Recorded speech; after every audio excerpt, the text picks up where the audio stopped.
ദൈവത്തിന് മഹത്വം. മാന്യ ശ്രോതാവിന് യേശുക്രിസ്തുവിൻ്റെ വിലയേറിയ നാമത്തിൽ എൻ്റെ സ്നേഹവന്ദനം. ചില ദിവസങ്ങൾക്ക് ശേഷം വീണ്ടും ഈ വീഡിയോയിൽ കൂടെ നിങ്ങളുടെ മുൻപാകെ വരുവാനിടയായതിൽ ഞാൻ ദൈവത്തെ വാഴ്ത്തുകയും സ്തോത്രം ചെയ്യുകയും ചെയ്യുന്നു. പണ്ട് ഒരിക്കൽ ഒരു രാജാവും ക്രിസ്തുഭക്തനാകുന്ന തൻ്റെ മന്ത്രിയും കൂടെ വനത്തിൽ നായാട്ടിന് വേണ്ടി കടന്നുപോയി. പോയ യാത്രയിൽ രാജാവിൻ്റെ കൈ നല്ലതുവണ്ണം മുറിയുകയും ധാരാളം രക്തം കയ്യിൽ നിന്ന് പുറത്തു വരികയും ചെയ്തു. അപ്പോൾ ഈ മന്ത്രിയോട് ചോദിച്ചു, അല്ലയോ മന്ത്രി, എൻ്റെ കൈ മുറിഞ്ഞു, ധാരാളം രക്തം പൊയ്ക്കൊണ്ടിരിക്കുന്നത്, എന്താ കാരണമെന്ന് ചോദിച്ചപ്പോൾ ആ മന്ത്രി പറഞ്ഞത് ഇങ്ങനെയാണ്: രാജാവേ, ഇത് നന്മയ്ക്കാ, ദോഷമായിട്ടൊന്നും അല്ലെന്ന് പറഞ്ഞു. രാജാവിന് പെട്ടെന്ന് മുൻകോപമുണ്ടായി.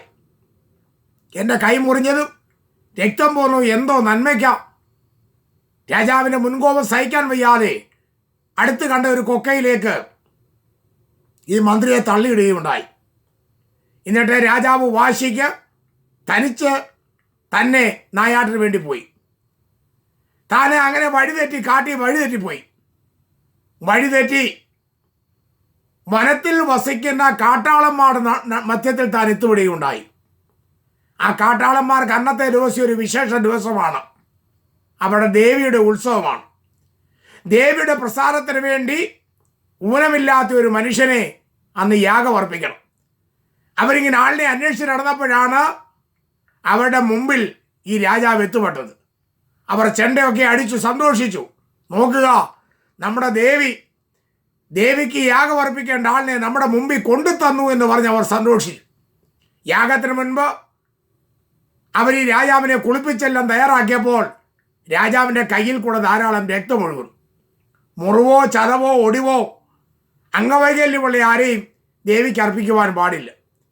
രാജാവിൻ്റെ കയ്യിലെ മുറിവ് കണ്ട് രക്തമൊലിക്കുന്നത് കണ്ട് അവർ രാജാവിനെ നിരുപാധികം വിട്ടയച്ചു.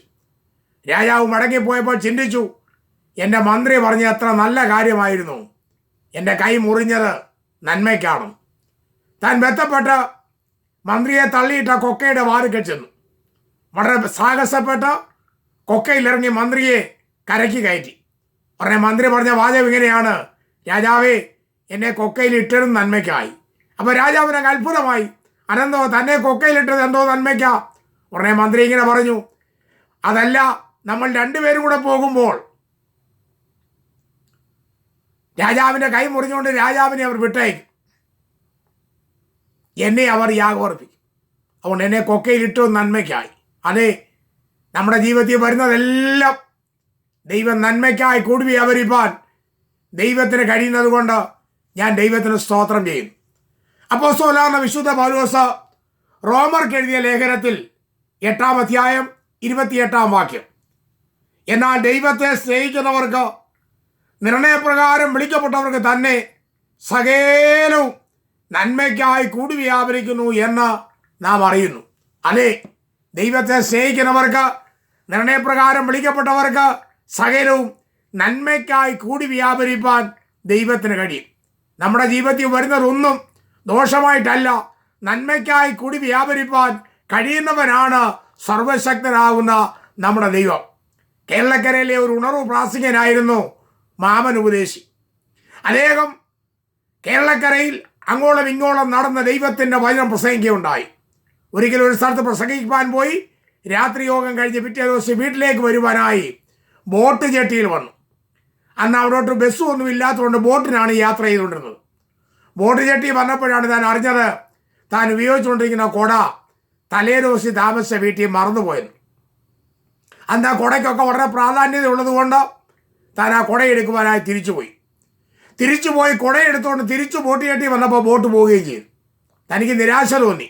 ദൈവമേ, ഞാൻ നിൻ്റെ വചനം അറിയിക്കാനായിട്ടൊക്കെ വന്നു, എങ്കിലും എനിക്കിന്ന് പോകാനൊക്കത്തില്ലല്ലോ, ആ ബോട്ട് പോയല്ലോ എന്നൊക്കെ നിരാശ തോന്നി. കുറേ കഴിഞ്ഞപ്പോൾ ഒരു കേൾവി താൻ കേട്ടു: ആ പോയ ബോട്ട് ഓളത്തിലും കാറ്റിലും പെട്ട് മുങ്ങിപ്പോയി. ആ ബോട്ട് അപകടത്തിലാണ് മഹാകവി കുമാരനാശാനും ഭൂമിയിൽ നിന്ന് മാറ്റപ്പെട്ടത്. ഈ മാമൻ ഉപദേശിയുടെ കുട മറന്നില്ലായിരുന്നു എങ്കിൽ കുമാരനാശാൻ മരിച്ചതുപോലെ മാമൻ ഉപദേശി മരിക്കേണ്ടതായിരുന്നു. മാമൻ ഉപദേശി ഇങ്ങനെ പറഞ്ഞു: എൻ്റെ കുട മറന്നത് കൊണ്ട് സ്തോത്രം. അതെ, നമ്മുടെ ജീവിതത്തിൽ ചിലത് നഷ്ടമാകുന്നത് നന്മയ്ക്കായി രൂപാന്തരപ്പെടുത്തുവാൻ ദൈവത്തിന് കഴിയും. ഒരു വണ്ടി കിട്ടിയില്ലെങ്കിൽ ഭാരപ്പെടരുത്. ഒരിടത്ത് പോകുവാൻ ഒരു പ്ലെയിനിന് പോകേണ്ടതായിട്ട് വന്നു, പെട്ടെന്ന് ചില സാഹചര്യങ്ങൾ പ്രതികൂലമായി വന്നു, അന്ന് പോകാൻ പറ്റിയില്ല, ഭാരപ്പെടരുത്. പിറ്റേ ദിവസം ആയാലും നമുക്ക് പോകുവാൻ കഴിയുമല്ലോ. ചില കാര്യങ്ങൾ നമ്മുടെ ജീവിതത്തിൽ വരുന്നതെല്ലാം നന്മയ്ക്കായി കൂടി വ്യാപരിപ്പാൻ ദൈവത്തിന് കഴിയും. എൻ്റെ ഒരു സ്നേഹിതൻ, ഞാൻ ബോംബെയിൽ ശുശ്രൂഷയിലായിരിക്കുമ്പോൾ, അദ്ദേഹത്തിൻ്റെ പേര് കുഞ്ഞച്ചൻ എന്നാണ്. അദ്ദേഹം എയർഫോഴ്സിൽ വർക്ക് ചെയ്യുന്ന ഒരാളാണ്. അദ്ദേഹത്തിൻ്റെ കൂട്ടുകാരനും കൂടെ ബോംബെയിൽ വന്ന ഒരു ചരിത്രം പറയുകയുണ്ടായി.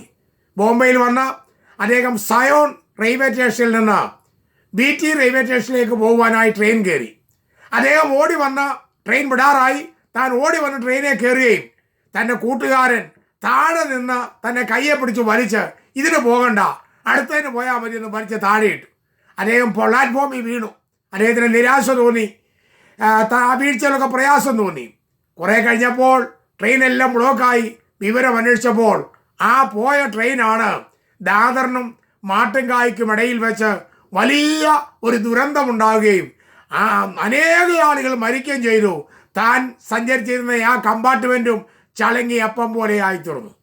തനിക്ക് സാക്ഷി പറഞ്ഞപ്പോൾ പറയുകയാണ്, എന്നെ തന്നെ കൂട്ടുകാരൻ ആ ട്രെയിനെ വിടാതെ ട്രെയിനിൽ ഞാൻ വലിച്ച് താഴെ ഇട്ടത് കൊണ്ടും ദൈവത്തിന് സ്തോത്രം. അതെ, നമ്മുടെ ജീവിതത്തിൽ വരുന്നതെല്ലാം നന്മയ്ക്കായി കൂടി വ്യാപരിപ്പാൻ ദൈവത്തിന് കഴിയുന്നത് കൊണ്ട് ഞാൻ ദൈവത്തിന് സ്തോത്രം ചെയ്യുന്നു.